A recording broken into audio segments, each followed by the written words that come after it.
Bismillahirrahmanirrahim. Todas las alabanzas pertenecen a Allah, Señor de todo lo que existe. La paz y las bendiciones sean con el profeta Muhammad, su familia, sus compañeros y todos los profetas que le antecedieron.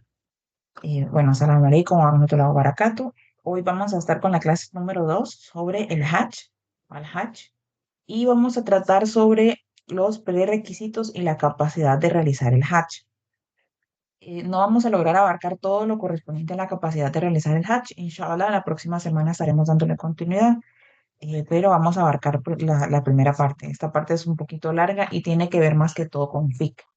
Entonces, para empezar con el tema de fiqh, vamos a ver un pequeño video que nos habla sobre las 4 escuelas o los 4 madhabs de fiqh, porque necesitamos entender un poco ciertas diferencias que vienen después en ciertas normas y reglas.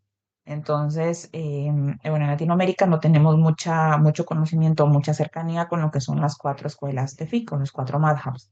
El video está en inglés, entonces voy a intentar, inshallah, ir traduciendo en la medida de lo posible.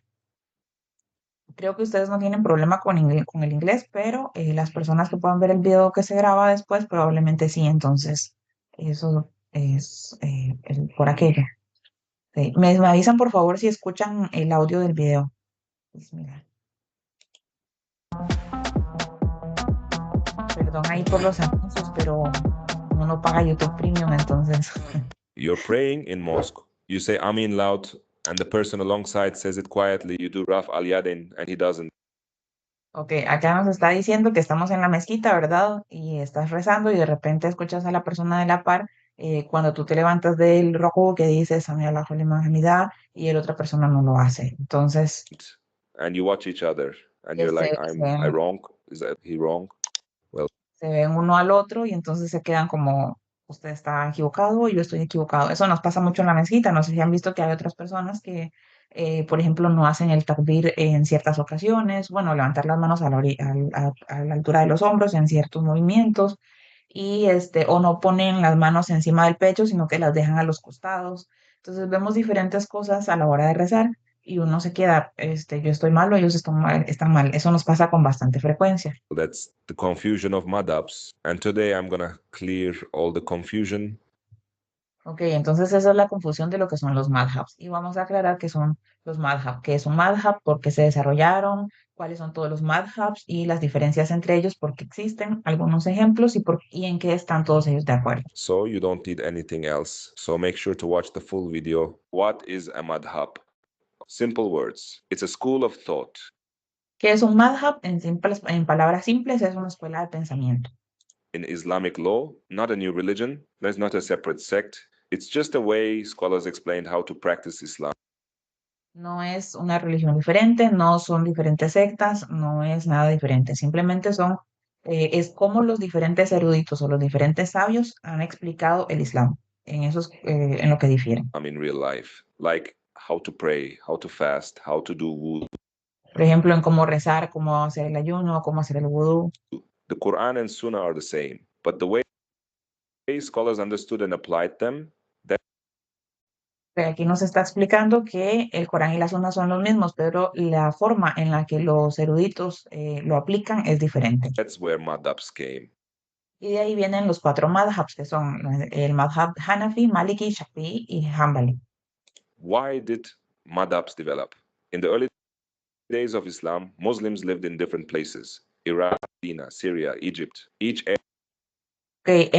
¿Por qué se desarrollaron los madhabs? En las primeras épocas del Islam, los musulmanes vivían en diferentes regiones, como en lo que es Saudi, Siria, Irak, Egipto. area had different scholars, different access to hadith, and even different cultures. So when a question came, like, how should we raise our hands in salah? Entonces, en cada uno de estos lugares habían diferentes sabios que tenían acceso a diferentes hadices. Y entonces, y tenían evidentemente diferentes culturas, eran diferentes regiones. Entonces, luego venía la pregunta, por ejemplo, de cómo debo levantar las manos en el salón. The scholars checked Quran, Sunnah, and then explained based on the proofs they had. Ok, entonces los eruditos lo que hacían era revisar el Corán, revisar la Sunna y explicaban basados en eso. Entonces, por ejemplo, unos decían, levanta las manos una vez y los otros decían, levanta las manos 3 veces. Sometimes their answers were a bit different, but all still based on Quran and Sunnah. Ok, entonces todos se basan en diferentes hadices y llegan a conclusiones diferentes, pero todos se basan en Corán y Sunna. Hanafi founder, Imam Abu Hanifa. Y para la escuela Hanafi, el fundador es el imán Abu Hanifa. Nació en el año 80 después de la Hijra y murió en el From 150. Iraq, known for Irak. using reasoning, qiyas, when hadith was not clear. Ok, aquí dice que él es famoso por utilizar el qiyas cuando los hadices no son Picking the claros. easier ruling if it still matched Quran. Also used something called istihsan, picking the easier, Perdón, known aquí. for using reasoning, qiyas, when hadith was not clear. Ok, qiyas significa literalmente comparación o analogía en árabe. Y técnicamente implica cuando se extiende una regla de algo hacia un caso conocido. Es decir, cuando usamos analogía, cuando comparamos. Ah, bueno, en un caso similar pasó esto, entonces, considerando las variantes, no sé, X, entonces podemos utilizar eso mismo en tal caso. Eso, de hecho, lo utilizan mucho en FIC, en cosas de leyes, para resolver ciertos casos en los que no se tiene muy claro ciertas cosas. Entonces se utilizan analogías o comparaciones con casos anteriores. Also used something called istihsan, También utilizaba algo llamado ihtisam. picking the easier ruling if it still matched Quran and Sunnah. Okay, el ihtisam en la ley islámica es un método en el cual los juristas usan su propio juicio para dar la mejor solución a ciertos asuntos legales. Today, most common in Pakistan, India, Bangladesh, Turkey. Esos son los países en los que es más común la escuela Hanafi. Example, in wudu, Hanafis say touching your spouse doesn't break wudu. Por ejemplo, en la Hanafi dice, tocar a tu esposa no rompe el wudu. Because Quran didn't clearly say it, and the Prophet touched his wives without making wudu again. Okay, y eso está basado en que el Corán no lo especifica ni lo aclara, y hay un hadith del profeta sallallahu alaihi wasallam en el que el profeta sallallahu alaihi wasallam tocó a su esposa y no rompió el wudu. Y aquí está mostrándonos el hadith. Maliki founder, Imam Malik ibn Anas from Medina. He trusted the practice of the people of Medina because they lived where the Prophet lived. Common in Morocco, Algeria, Tunisia, West Africa. Example, Okay, luego está la escuela Maliki, que es fundada por el imán Malik. El imán Malik es uno de los más cercanos a las personas de Medina que vivían en la época del profeta sallallahu alaihi wasallam. Entonces, él vivió en Medina, nació y vivió en Medina, y fue donde se desarrolló su escuela de pensamiento. Él estuvo de cerca con todas las personas que estuvieron más cercanas al profeta sallallahu alaihi wasallam. Entonces, él vivió, digamos, la práctica de las personas que vivieron en la época del profeta sallallahu alaihi wasallam. touching your wife does not break wudu unless there's sexual desire involved. Por ejemplo, con respecto al vudú, para utilizar el mismo ejemplo, tocar a tu esposa no rompe el vudú a menos que haya un deseo sexual implicado. ¿Ves la diferencia? Es lo mismo que en la escuela Hanafi, tocar a la esposa no rompe el vudú, pero añade un punto ahí como específico, a menos que haya deseo sexual incluido. 3. Shafi, founder. Imam al-Shafi, born in Gaza, studied in Iraq and Egypt. He made the rules of fiqh very organized, Quran first, Sunnah second, consensus, then reasoning. Ok, luego está el imán Shafi'i, él es de la zona de Palestina, tuvo una forma muy ordenada de realizar, digamos, como sus analogías, y él ponía primero el Corán y después la Sunna. Common in Indonesia, Malaysia, Común en Yemen, Indonesia, East Africa. Malasia, Yemen Example, y el este de Shafi is África. say, touching your spouse does break wudu, because the verse in Quran mentions touching women and they take it literally. 4. Hanbali, founder. Imam Ok, acá el imán Shafi'i dice, tocar a tu esposa rompe el vudú. Y eso lo basa en una sura del Corán, en Sura Al-Maida, donde habla acerca de tocar a la esposa, el contacto con la esposa, pero no especifica qué tipo de contacto. because the verse in Quran mentions touching women and they take it literally. 4.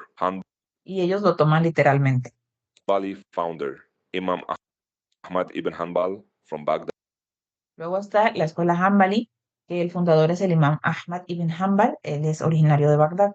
Very strict on hadith. If hadith was authentic, he followed it directly. Today, Él es muy estricto en hadices. Si el hadiz es auténtico, entonces ellos lo siguen directamente. Common in Saudi Arabia, Qatar, parts of Um, UAE. Example, touching your wife breaks wudu if it's skin to skin and there's no barrier. Whether or not there's desire. ok, entonces con respecto a si tocar a la esposa rompe el vudú o no, él dice tocar a tu esposa rompe el vudú si no hay ninguna barrera entre, o sea, si es piel con piel, por así decirlo, independientemente de si hay deseo sexual o no implicado. Common ground, what they all agree on. All four follow Quran and authentic Sunnah. All love the Prophet. All believe in the same Aqidah. Differences are not in belief, only in how they understood certain rulings. Todos siguen el Corán, todos siguen la Sunna, todos aman al profeta, sallallahu alaihi wasallam, no tienen una akida diferente, todos se basan en hadís, en Corán y Sunna, utilizan hadices auténticos y hadices, los Hasan, ¿cómo es que se dice esto en español? ¿Cómo es? Oh, subhanallah.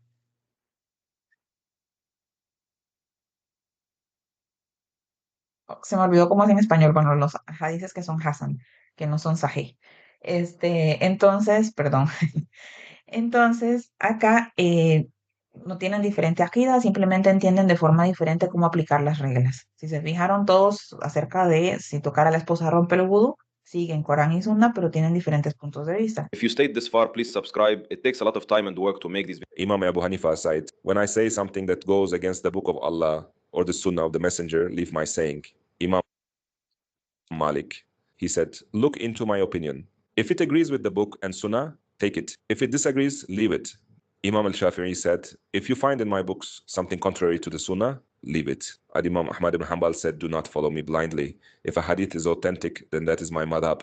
Why the Ok, en esto los cuatro especificaron que si encontramos algo que no sea correcto o que no esté en el Corán y la Sunna, o que encontramos algo que refute lo que ellos estaban diciendo, que no lo sigamos, es decir, que hagamos caso de lo que encontramos, que no lo sigamos ciegamente, porque son seres humanos y se pueden equivocar. Los cuatro dijeron no me sigan ciegamente. Eso es lo que estaba repitiendo en los anteriores. difference? Porque la Sometimes diferencia, people wonder, if all the madhabs follow Quran and Sunnah, why don't they say the exact same thing about every issue? Here's a simple ok, dice, ¿por qué si todos siguen el Corán y la Sunna, por qué no todos piensan de la misma manera acerca de un mismo problema o de un mismo asunto?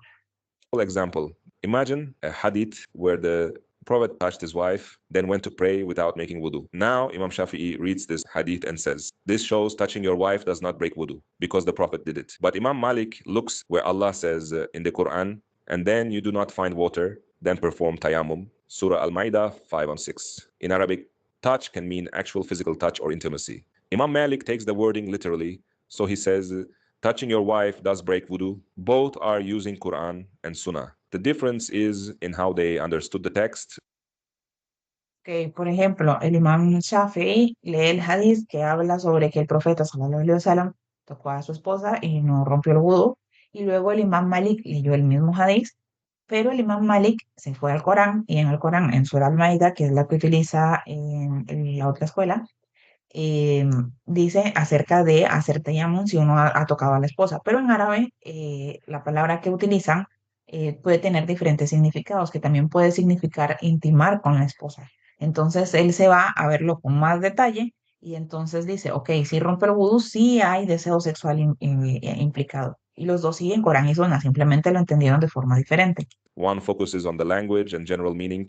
The other focuses on a specific action of the Prophet. Now multiply Uno se enfoca en el lenguaje y en el significado general y el otro se other enfoca focuses on en la acción específica del profeta, sallallahu alaihi a wasallam. specific action of the Prophet. Now multiply this kind of situation by hundreds of cases. Different hadith chains, different local customs, different levels of access to narrations, and you see why the madhabs have some variations. Examples of differences: raising hands in Salah. Ok, entonces ahora imagínense si eso es como un hadiz, con todos los hadices que existen, diferentes accesos a diferentes hadices, diferentes personas, diferentes analistas en diferentes épocas. Entonces, básicamente, eso es lo que crea las diferencias. Hanafi, only at start of Salah, based on hadith from Ibn Mas'ud, Shafi'i and Hanbali. At start and before ruku, and after ruku, based on hadith from Ibn Umar, Maliki. Some Ok, times, but not entonces as much focus. aquí el video nos sigue dando ejemplos de diferencias Amin in Salah Shafi. entre las escuelas. Entonces, eso es básicamente lo que son los madhabs. Son 4 escuelas de pensamientos que tienen diferencias en ciertas cosas. Todos siguen Corán y Sunna. Ok, ahora viene aquí este Messy. punto. Some people think following or in a madhab means you're in some sect or you're blind following without thinking. That's not true at all. A madhab is simply a scholarly roadmap. You're still on the Quran and Sunnah highway. Others say, if they're all on Quran and Sunnah, why not just follow everything directly? The problem Ok, aquí algunas personas dicen que seguir a un madhab específicamente es como seguir una secta. Entonces, eso no es cierto, no es correcto. Entonces dicen, si todos utilizan Corán y Sunna, entonces ¿por qué no seguimos los 4 madhabs? El problema aquí is, está, are you ready to go through thousands of hadith, check which are authentic, understand para eso habría que chequear todos los hadices que existen, verificar si son auténticos, si no son auténticos, revisar todas las cadenas de narración básicamente, classical saber Arabic, árabe know the clásico, rules of fiqh, and then connect it all without making saber las reglas de fiqh y luego hacer la conexión entre todas ellas. Derivar reglas de fiqh es bastante complicado justamente por eso. Hay que saber árabe clásico, muy avanzado. Hay que entender todo lo que, cómo funcionan las reglas de fiqh y revisar todos los hadices. Yo creo que en la clase anterior les expliqué que los hadices que son para fiqh únicamente se toman los que son sahih, los hasan y no recuerdo cuál es el otro tipo de hadith. Pero los hadices, por ejemplo, los hadices débiles o los hadices en los que no se ha verificado alguna cadena de narración, que tienen otras características, no se toman como reglas de fiqh, no se pueden utilizar en fiqh. Entonces, no todos los hadices que nosotros escuchamos son adecuados para todas las situaciones. Y en fiqh hacen mucho énfasis en eso. Entonces, técnicamente tendríamos que estudiar mucho para poder hacer nuestras propias derivaciones de fiqh. mistakes. That's what the imams spent their lives doing. We're basically trusting specialists like you trust a doctor when you're sick. Some think the madhabs fight each other. That's completely false. Imam Abi Hanifa respected Imam Malik. Imam Shafi'i studied under Imam Malik. Imam Ahmad was a student of Imam Shafi'i. They learned from each Ok, entonces básicamente nosotros lo que con los madhabs, bueno, los imams que desarrollaron estas escuelas pasaron toda su vida dedicados a esto y estudiaron casi que toda su vida para poder hacer estas derivaciones. Entonces, y todos ellos se respetaban entre sí. Por ejemplo, el imam Abu Hanifa dice que es de los más tempranos de los 4 y conoció a algunos de los compañeros del profeta, sallallahu alaihi wasallam. El imam Malik fue un profesor del imam Shafi. El imam Shafi fue un estudiante del imam Malik y más adelante se volvió profesor del imam Ibn Hanbal. Entonces, el imam Ibn Hanbal de la escuela Hanbali fue un estudiante del imam Shafi. Si se fijan, todos tienen alguna conexión. other. These differences never broke their unity. It's only in our times that people argue over it like it's a football rivalry or cricket. You can follow one madhab, but still love and respect all 4. They're all just different doors to the same house. Imam said the house of Quran and Sunnah. And conclusion, at the end of the day, a madhab is a tool, not the goal. It's a way to help you follow the Quran and Sunnah with the guide.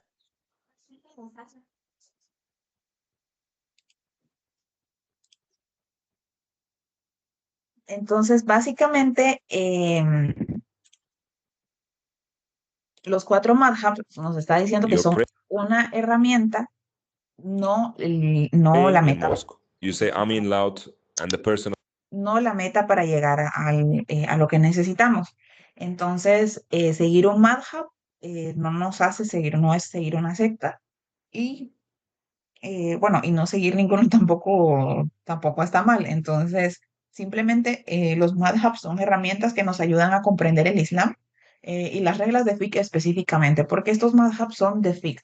Fiqh son leyes. Entonces, es específicamente leyes. Es decir, por ejemplo, bueno, ya vimos cómo rezar. Entonces, eso es fiqh, que nos dice hay que levantar las manos, hay que hacer tal movimiento, eso es fiqh, son leyes, normas. Entonces, bueno, hasta acá con lo de los 4 madhabs. No sé si alguien tiene alguna pregunta.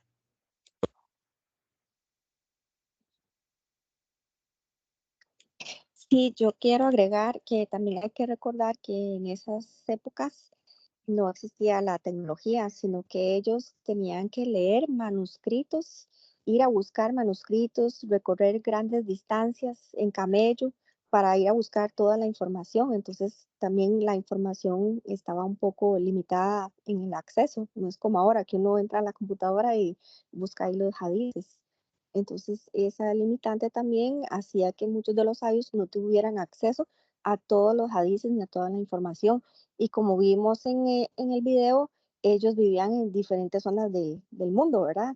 Entonces, imagínense recorrer de un lugar al otro, todas esas distancias, no habían aviones tampoco, no habían, o sea, imagínense las dificultades en esa época. Sí, subhanallah.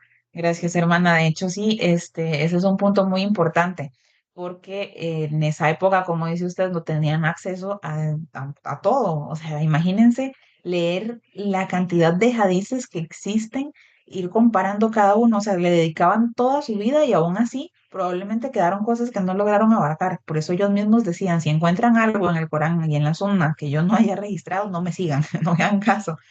O sea, eso, y en la actualidad tenemos más facilidades porque efectivamente, alhamdulillah, tenemos el internet. Entonces, para nosotros es mucho más fácil acceder a los hadices, revisar si las cadenas de narración son verídicas o no. Hay páginas específicas que tienen esa información, hay libros, es mucho más fácil. Bueno, y ahora con la IA es también un poco más fácil investigar, pero bueno, no voy a hablar del tema. Entonces, bueno, eso es con los cuatro madhabs. Entonces, como dijimos, tienen que ver con fiqh. ¿Por qué estábamos viendo sobre los cuatro madhabs? Porque para poder hacer el hajj vamos a aprender a tener que ver muchas normas, muchas leyes, y esto tiene que ver con fiqh. Así como aprendemos cómo rezar, cómo hacer el wudú, cómo ayunamos en Ramadán, por ejemplo, qué rompe el ayuno y qué no lo rompe y así. Entonces también en el hajj hay muchas normas que nos dicen cómo hacer el rito, qué hacer, qué no se hace, quién lo hace, un montón de cosas. Y en esto hay variación en algunos puntos en las escuelas. Entonces, es importante que sepamos qué son las escuelas de pensamiento y que nosotros luego veamos, bueno, probablemente nosotros, creo que en Latinoamérica la mayoría de las personas no siguen una escuela específica, entonces para que puedan entender a qué se refieren y puedan determinar cuál seguir o qué hacer, porque entramos en la duda de, voy a empezar a hacer un spoiler, ¿puede la mujer ir a hacer el hajj si no tiene esposo? Esa es una pregunta controversial. Entonces, esa es una de las cosas que tienen que ver con fiqh. Ok, los prerequisitos del hajj. Los prerequisitos del Hajj son básicamente los mismos prerequisitos que de todas los actos de adoración en el Islam. Ser musulmán, ser un adulto, estar en pleno uso de sus facultades mentales, ser libre y tener la capacidad necesaria. Entonces, lo importante o lo controversial acá viene siendo a qué se refiere con la capacidad necesaria. Ok, vamos a empezar. Eh, Ser musulmán, eso es un requisito, ¿verdad? Haber dicho la shahada. Eso es el primer requisito para todos los actos de adoración, que todos los actos de adoración puedan ser válidos y aceptados. Ok, ¿qué pasa? Una persona no musulmana, por ejemplo, puede rezar con nosotros sin ningún problema, puede ayunar, puede hacer el vudú, solo Allah sabe si lo va a aceptar o no, eso no nos corresponde a nosotros, pero puede hacerlo. En el caso del Hajj no se puede, obligatoriamente tiene que ser musulmán. En el caso del Hajj se piden en muchas ocasiones un certificado que valide que la persona es musulmana. A Meca no se deja ingresar personas no musulmanas. Entonces, en el caso del Hajj y la Umra es casi que obligatorio ser musulmán. Eso sí, en esto no hay diferencia. Ok, ser un adulto, eso es haber llegado a la pubertad. Entonces, la pubertad se determina por diferentes signos en el cuerpo. En el caso de las mujeres tienen, digamos, la menstruación y en el caso de los hombres hay otras señas como el vello púbico y otras cosas. Entonces, cuando ya el niño llega a la pubertad, entonces empieza a ser legalmente responsable en el Islam de sus acciones. Entonces ya se vuelve para él obligatorio rezar, se vuelve obligatorio ayunar, se vuelve obligatorio hacer el Hajj, obviamente si tiene las capacidades, ya vamos a ver lo demás, pero ya para él los actos de adoración son obligatorios. Ok, estar en pleno uso de sus facultades mentales. Entonces, esto implica una persona que tiene que estar mentalmente sana. ser libre, es decir, un esclavo no está obligado a hacer los actos de adoración. En la actualidad no existe la esclavitud, entonces evidentemente esto pues como que no aplica. Pero en la época del profeta sallallahu alaihi wasallam sí existía. Entonces eso era una condición. Tener la capacidad necesaria. Entonces ya luego vamos a profundizar en el tema de la capacidad necesaria, porque la capacidad necesaria varía dependiendo del acto de adoración que estemos haciendo. Por ejemplo, en el caso del salat, tener la capacidad necesaria implica, por ejemplo, para hacer el suyud, tener la capacidad física de poder hacer el suyud. Si no, entonces se hace sentado y si no, se hace acostado. Entonces, en el caso de el salat, se implica la capacidad física de poder hacer todos los movimientos. Ok.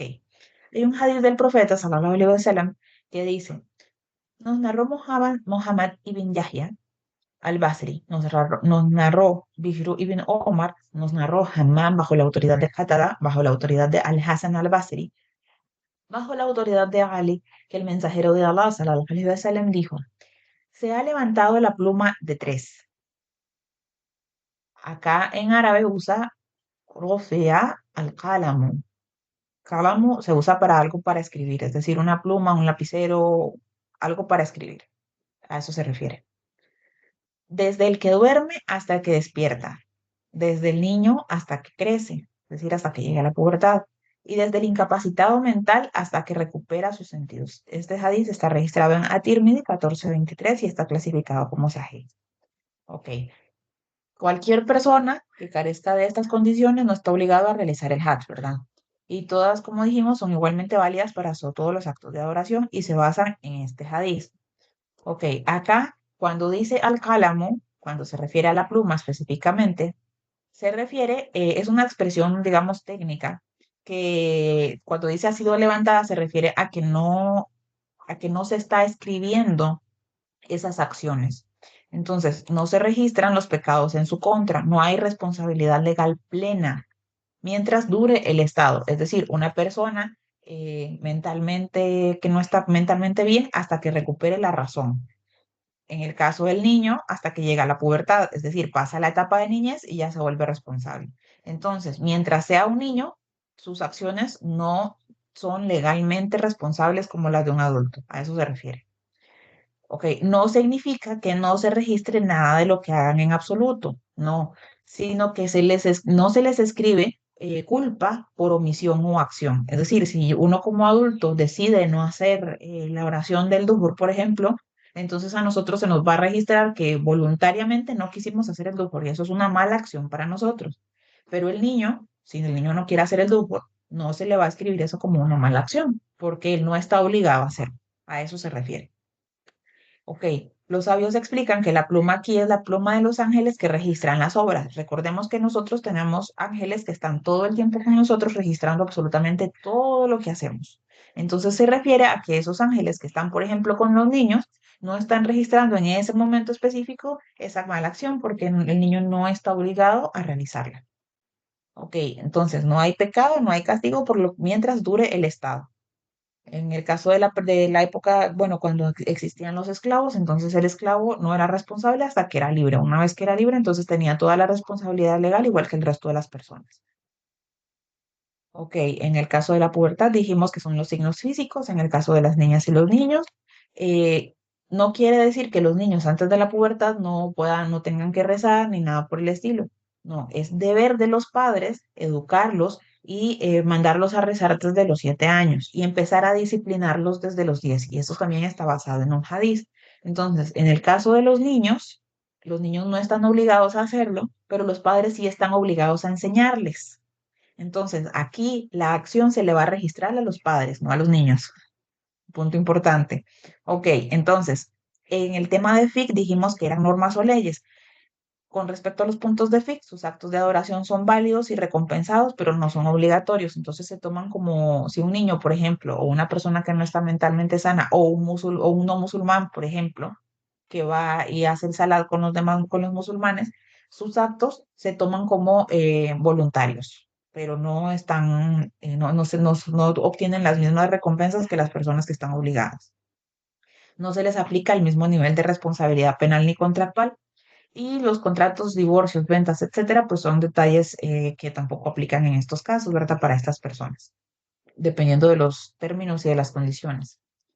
Ok, con respecto a la persona que está incapacitada mentalmente, hay una narración que utiliza otra palabra y bueno, se refiere en dos cosas, o la persona que está completamente loca, que ha perdido la razón por completo, o una persona que tiene alguna deficiencia mental, al que tiene una capacidad intelectual baja, por así decirlo, que no tiene una capacidad de comprensión plena. De hecho, en términos legales, en las leyes de nuestro día a día, digamos, en los gobiernos o en los países, hay ciertas personas que no tienen tampoco capacidad de poder velar por sí mismos. Por ejemplo, hay personas que el Estado manda obligatoriamente que sea una persona la que se haga responsable de ellos, que ellos no son responsables por ellos mismos, porque tienen alguna incapacidad mental, ya sea permanente o temporal, por alguna enfermedad o alguna cosa.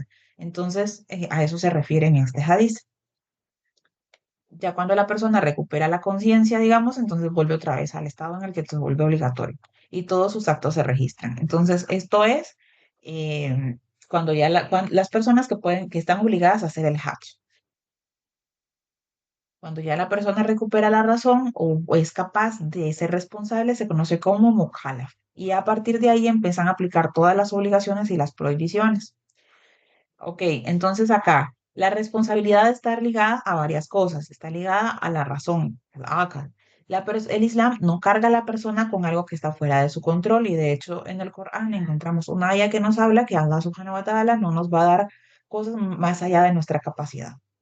Ok, un pecado requiere conocimiento, capacidad de saber, conciencia. Entonces, una persona que no tiene una capacidad de razonamiento, que no tiene aql, está suspendido temporalmente, no tiene la misma capacidad o responsabilidad que las personas que sí están completamente sanas. Ok, no sé si hasta acá tienen alguna pregunta.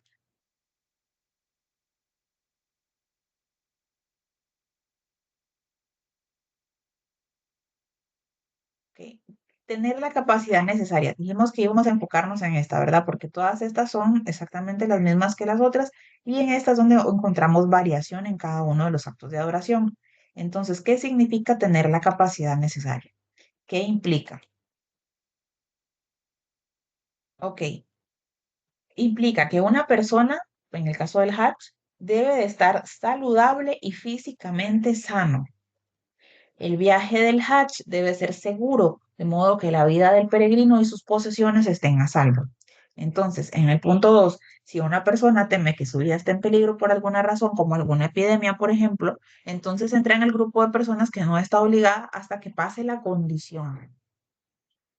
3, la persona debe poseer las provisiones necesarias y también los medios requeridos. Con provisiones necesarias significa que el peregrino debe tener suficientes provisiones para sí mismo y para su familia, es decir, la familia que deja atrás o ya sea que vaya con él. Eso implica suficiente ropa, alojamiento, medios de viaje, herramientas necesarias y adecuadas para ejercer su profesión al regreso, y medios financieros para el viaje. Una persona no debe vender su casa, negocio o pertenencias personales, aun cuando éstas sean abundantes, para poder cubrir el costo del Hajj. Los medios para el viaje implica lo suficiente para ir y volver por el medio que sea necesario, mar, tierra o aire. Eso aplica para los que viven lejos de Meca y no pueden caminar hasta el lugar de los ritos. Los que viven en Meca, evidentemente, no aplican en esta condición porque ellos pueden caminar para realizar el Hajj. Ok. No debe haber obstrucciones que impidan a la persona realizar el viaje del Hajj, como miedo de ser torturado o encarcelado por algún gobernante tirano. Entonces, bueno, en este caso, eso pues no aplica. Entonces, pero esas son las condiciones. A eso se refiere para el Hajj, la condición de estar capacitado. Ok. Y esto está basado en el aya del Corán que nos dice, allí hay signos evidentes como el sitial de Abraham, quien ingrese en él estará a salvo. Es obligatorio para las personas peregrinar a este templo si se encuentran en condiciones, acá Isa García especifica físicas y económicas, de hacerlo. Pero quien niegue lo que Dios ha prescrito, sepa que Dios no necesita de sus criaturas. Eso está en la Sura 3, en el Aya 196 o 196, perdón, se me olvidó poner aquí la referencia. Entonces, esta aya fue la misma que hablamos en la clase pasada, que nos habla sobre la obligatoriedad del Hajj. Entonces, ¿qué pasa? En árabe utilizan la palabra que está marcada acá en amarillo, que es astata'a. Ok, esta palabra, el significado lingüístico de la palabra es facilidad, obediencia, capacidad o posibilidad real de hacer algo. Significa literalmente tener la capacidad, fuerza o medios para realizar una acción. En árabe clásico implica capacidad efectiva, no solo deseo de hacer algo, sino tener la capacidad plena de hacerlo. Ok, ¿qué pasa? En la época del profeta, sallallahu alaihi wasallam, la capacidad era diferente. En ese caso, era más una capacidad física que económica, aunque claro, también había un tema económico de por medio, porque imagínense, tenían que cubrir los costos de vida durante mucho tiempo. En la época del profeta, sallallahu alaihi wasallam, las personas viajaban en camellos, a caballo, a pie, para poder ir a realizar el Hajj. Y habían personas que pasaban meses de viaje para poder llegar a hacer el Hajj y luego meses regresando a su casa. Entonces, la dificultad del viaje estaba más ligada a una capacidad física, porque tenían que soportar durante mucho tiempo condiciones adversas en el desierto, tenían que trasladarse y el tema de seguridad. En la época del profeta, sallallahu alaihi wasallam, era mucho más inseguro poder viajar. Imagínense estar en medio del desierto, en medio de la nada, de repente llegaban asaltantes o algo, entonces era mucho más complicado. En la época actual, la parte del viaje como tal tiene más facilidades. Tenemos aviones, tenemos barcos, los barcos pues casi no se utilizan, pero viajamos en avión. ¿Cuánto tardamos nosotros en llegar a Saudi? 36 horas máximo, dependiendo de la ruta que elijamos y de las paradas que hagamos. Entonces, estamos hablando que duramos máximo 2 días viajando para poder llegar a Saudi al lugar del Hajj. Entonces, y tenemos la facilidad de que en los aeropuertos hay agua, hay baños, hay cámaras de seguridad, en los aviones vamos cómodos, nos dan alimentos. Entonces, el tema del viaje como tal no es un problema en la actualidad. El problema en la actualidad es más que todo económico, porque ya cubrir ese viaje implica una capacidad económica más alta.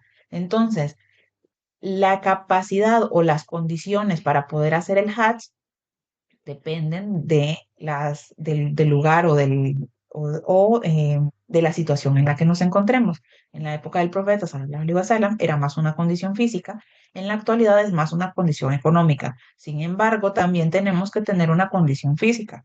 Una persona, por ejemplo, que no puede caminar, no está obligada a realizar el Hajj. ¿Ok? Entonces, a esto se refiere con tener la capacidad. No sé si hasta acá tienen alguna pregunta.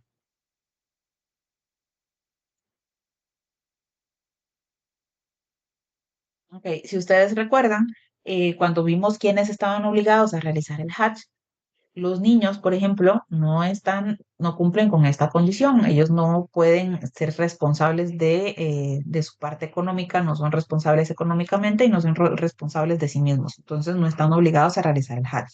Una persona, digamos, que está mentalmente no sana, tampoco tiene esta capacidad. Cuando falta una de esas cosas, no se puede realizar o no está obligado a realizar el rito. En el caso de los niños específicamente, actualmente existe una especie de prohibición que pone el Ministerio del Hajj y la Umra en Arabia Saudita. En la actualidad eso está regido por una institución gubernamental que se encarga de emitir las visas y de realizar todo el proceso, que de hecho es todo el proceso que se realizó a través de Nusuk Hajj, donde se llena el formulario, se espera la aprobación y todo lo demás. Cuando uno llena ese formulario, hay una cláusula que especifica que los niños, que no se admiten niños menores de X edad. Todos los años esa edad varía. Para este año, por ejemplo, la edad límite eran 12 años. Entonces, los niños menores de 12 años no están permitidos en el Hajj. Entonces, aunque una persona quiera llevar al niño, aunque sea para conocer o que lo acompañe o algo, Arabia Saudita no se lo va a permitir porque es una de las normas que tienen en la actualidad. Entonces, eso es un punto a tomar en cuenta en el caso de los niños. No podemos llevar niños al Hajj.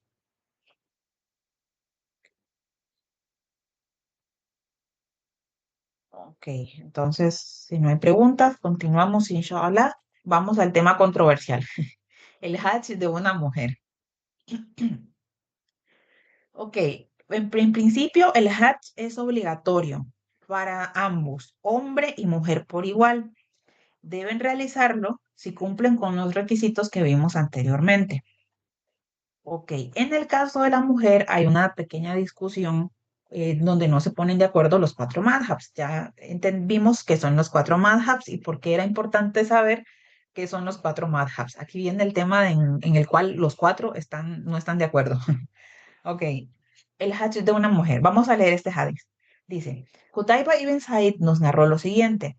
Sufyan nos narró bajo la autoridad de Amr, bajo la autoridad de Abu Ma'bad, bajo la autoridad de Ibn Abbas, que Alá esté complacido con ambos, que escuchó al profeta sallallahu alaihi wasallam decir, ningún hombre debe estar solo como una mujer y ninguna mujer debe viajar sin un mahram, es decir, un tutor masculino. Entonces un hombre se levantó y dijo, oh mensajero de Allah, me han reclutado para tal y tal campaña y mi esposa ha salido para el Hajj. Él dijo, es decir, el profeta sallallahu alaihi wasallam, ve y haz la peregrinación con tu esposa. Y eso es un hadiz auténtico y está registrado en Bukhari y Muslim. Ahí está la referencia. Ok, luego volvemos a este hadiz, inshallah. Luego está este otro hadiz. Dice, narró Adi bin Hatim, estando en la ciudad del profeta, un hombre vino y se quejó de su miseria y pobreza. Luego vino otro hombre y se quejó de robos. El profeta dijo, sallallahu alaihi wasallam, Adi, ¿has estado en Algira? Respondí, no he estado, pero me informaron. Ok, Algira fue una antigua ciudad en Mesopotamia, localizado en el sur de Kufa, de lo que hoy es Kufa, en Irak. Entonces, imagínense, está hablando de una ciudad en Irak. Entonces dijo el profeta, sallallahu alaihi wasallam, si vives lo suficiente, verás a una mujer viajando desde Gira hasta circunvalar la Kaaba, sin temer a nadie excepto a Allah. Es decir, estaba viajando sola. Entonces dice Ibn Hatim, me pregunté, ¿qué le sucederá a los ladrones de la tribu de Tai que han sembrado el mal por todo el país? El profeta, sallallahu alaihi wasallam, añadió, si vives mucho tiempo, los tesoros de Kisra serán descubiertos y saqueados. Pregunté, ¿te refieres a Kisra, hijo de Hurmuz? Y dijo, Kisra, hijo de Hurmuz. Y si vives mucho tiempo, verás que alguien llevará un puñado de oro y plata y saldrá a buscar a alguien que lo acepte, pero no encontrará a nadie que lo acepte. Y cualquiera de ustedes, al encontrarse con Allah, se encontrará con él sin necesidad de un intérprete entre él y Allah para que le traduzca. Y Allah le dirá, ¿acaso no te envía un mensajero para enseñarte? Él responderá, sí. Allah dirá, ¿acaso no te di riquezas y te hice favores? Él responderá, sí. Entonces mirará a su derecha y no verá nada más que el infierno. Y mirará a su izquierda y no verá nada más que el infierno. Adi añadió, oí al profeta, sallallahu alaihi wasallam, decir, sálvate del fuego del infierno, incluso con medio dátil para dar en caridad. Y si no encuentras medio dátil, entonces con una palabra amable. Adi añadió, más tarde vi a una mujer viajando desde Algira hasta circunvalar la Kaaba, sin temer a nadie más que a Allah. Y fui uno de los que abrieron, es decir, conquistaron los tesoros de Kisra, hijo de Hurmuz. Si vives mucho tiempo, verás lo que dijo el profeta, sallallahu alaihi wasallam, una persona saldrá con un puñado de oro, etc. Y ahí repitió todo lo que dijo el profeta otra vez, sallallahu alaihi wasallam. Este hadiz también es un hadiz auténtico y está registrado en Al-Bukhari 3595. Entonces, no sé si notan algo. En este hadiz, en el primer hadiz, dice que una mujer no debe viajar sola excepto sin un mahram.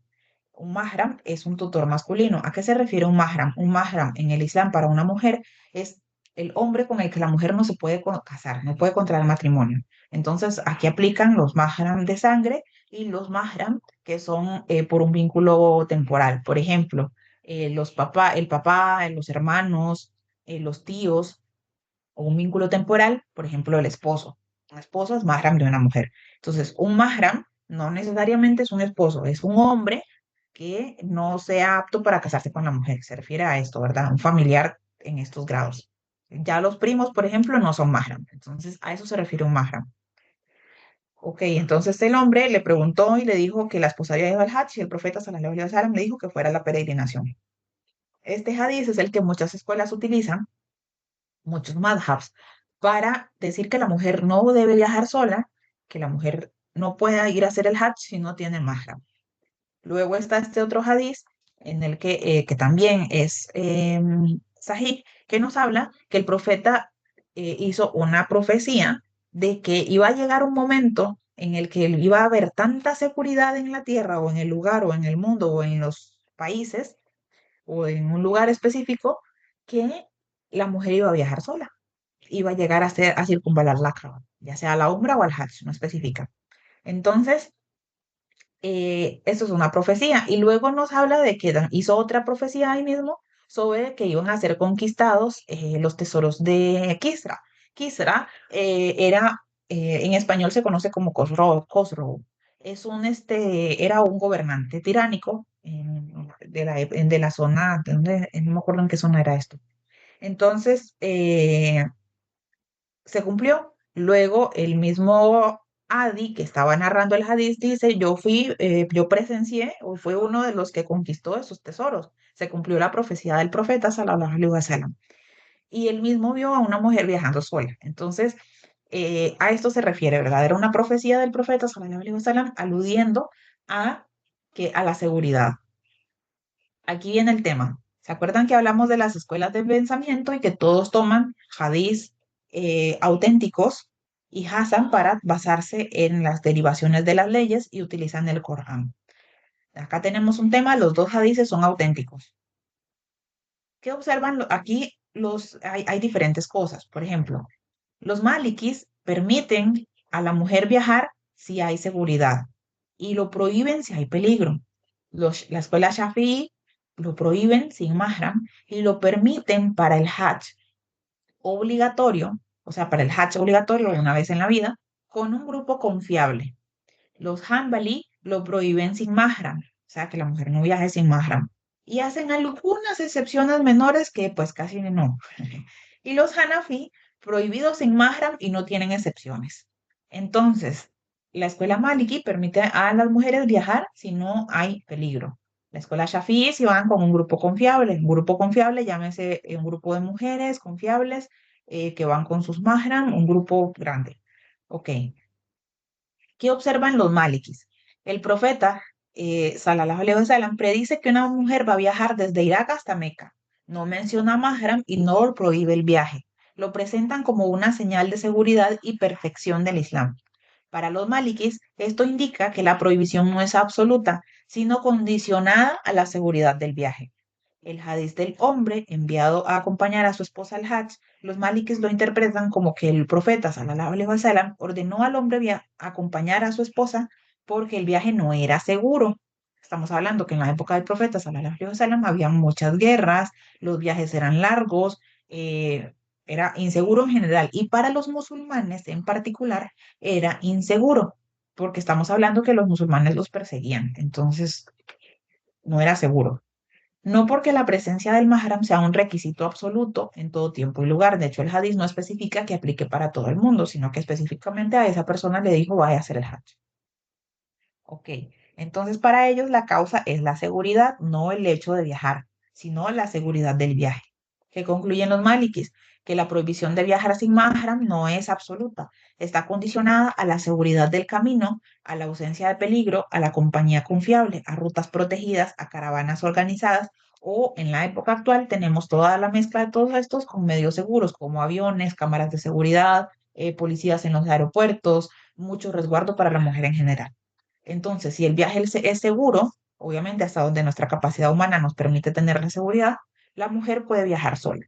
Y eso aplica especialmente para el Hajj, que es obligatorio, para los viajes que tienen alguna necesidad, viajes con grupos confiables o viajes donde no hay un riesgo real.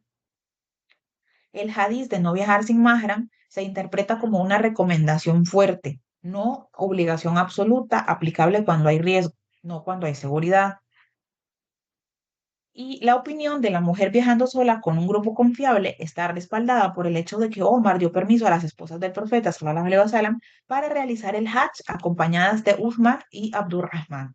Entonces, la escuela Shafi'i, por ejemplo, permite a la mujer viajar al Hajj únicamente para el Hajj obligatorio, viajar sola, o sea, sin mahram, siempre que vaya con un grupo confiable. Grupo confiable llámese un grupo de mujeres que también van con su mahram o un grupo de mujeres en particular y que se anuncie que van con esas personas.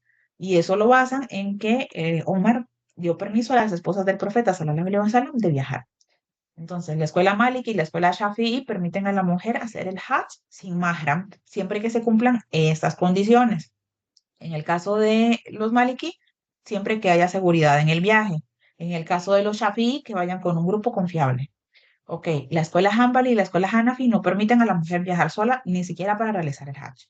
Y ellos se basan en el hadith donde el profeta sallallahu alaihi wasallam manda al hombre a ir con su esposa a hacer el Hajj. Entonces, si se fijan, lo que vimos en el video de los cuatro madhhabs, las cuatro escuelas se basan en dos hadices auténticos, solo que los interpretan diferentes. Para los Hanbali, por ejemplo, eso es como una especie de metáfora de la seguridad de los tiempos, pero no lo aplican al hecho de la mujer. Entonces, cada uno lo interpreta de forma diferente. Todos coinciden en que hay un momento en el que la mujer tiene prohibido viajar. Por ejemplo, la escuela Shafi'i, prohibido sin mahram, si va sola. Si va con un grupo lo permite, si va sola no se puede. Y en el caso de los Maliki, la mujer tiene prohibido viajar sin mahram si el camino es inseguro o no hay seguridad para nada en el viaje. Entonces, todos las prohíben con ciertas condiciones. En el caso de la Hanbali y la Hanafi lo prohíben siempre, y la Shafi'i y la Maliki, si las condiciones se levantan, se permiten que viajen solo. Ahora, entonces aquí cada persona puede, o cada mujer, digamos, luego de saber esto, de saber las cuatro cosas, tiene la duda, yo no sigo ninguna escuela de pensamiento, ningún madhab, ¿qué hago? Entonces, bueno, ahí lo recomendable primero sería consultar con el imán de la comunidad que le corresponde y hacerle la pregunta, que le oriente. Y también recordemos que somos seres humanos que tenemos razonamiento propio.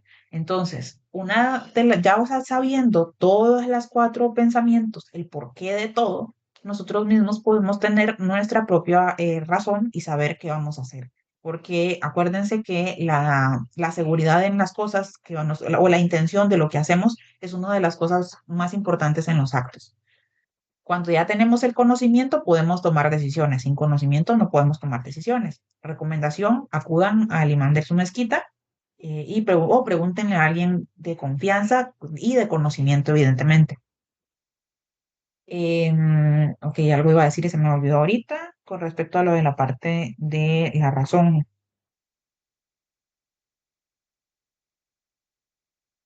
Oh, subhanallah. Con respecto a la mujer viajando sola. No sé si hasta acá tienen alguna pregunta.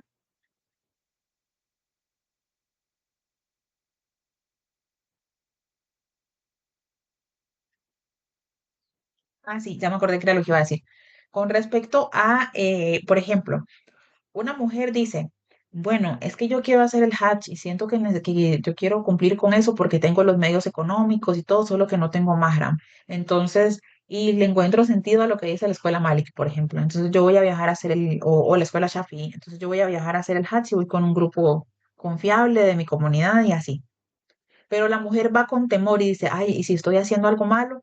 Y si en realidad estos están bien y yo no tengo que ir a hacer el Hajj porque no tengo mahram, esa persona iría con inseguridad y en ese caso es mejor que no vaya. Entonces, aquí ese es un punto importante porque acuérdense que hay un hadiz que habla sobre cuando tenemos una duda, entonces nos vamos por lo que nos genera menos duda. Entonces, eso es un tema que ya cada mujer tiene que valorar y como les digo, consultar con alguien de conocimiento. Y bueno, esta sería la clase de hoy. No sé si hasta acá tienen alguna pregunta.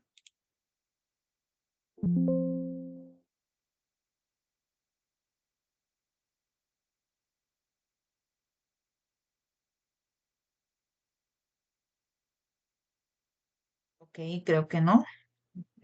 Hermanas, entonces, si no tenemos preguntas, vamos a concluir por aquí.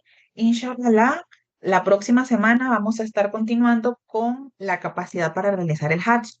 Como les comenté, específicamente este punto en el Hajj es largo porque hay muchas cosas. Entonces vamos a estar hablando sobre qué pasa si una persona tiene la capacidad económica pero no física de hacerlo, si puede delegárselo a otra persona, qué pasa si muere sin hacer el Hajj y ese tipo de cosas. Entonces todavía nos falta como otra clase para poder continuar y terminar con este tema específico y para seguir avanzando, inshallah. Y bueno, a partir de aquí vamos a empezar a ver muchas cosas de fiqh. Entonces, por eso se dio la introducción sobre los cuatro madhabs. Si tienen alguna duda con respecto a los madhabs, pueden consultar, escribir directamente a la página de Taufik. Pueden comunicarse ya sea poniendo un comentario en el video de YouTube o comunicándose con el WhatsApp o el correo electrónico que aparece en la página web. Entonces, bueno, si tienen alguna duda o consulta, ahí estamos, inshallah, en la medida de lo que se pueda. Y bueno, cualquier error que haya cometido es de mi parte y cualquier acierto es de parte de Allah. Cualquier error es de mi parte de Shaitán y cualquier acierto es de parte de Allah. Subhanaka Allahumma wa bihamdika ashhadu an la ilaha illa anta astaghfiruka wa atubu ilayk. Assalamu alaikum wa rahmatullahi wa barakatuh.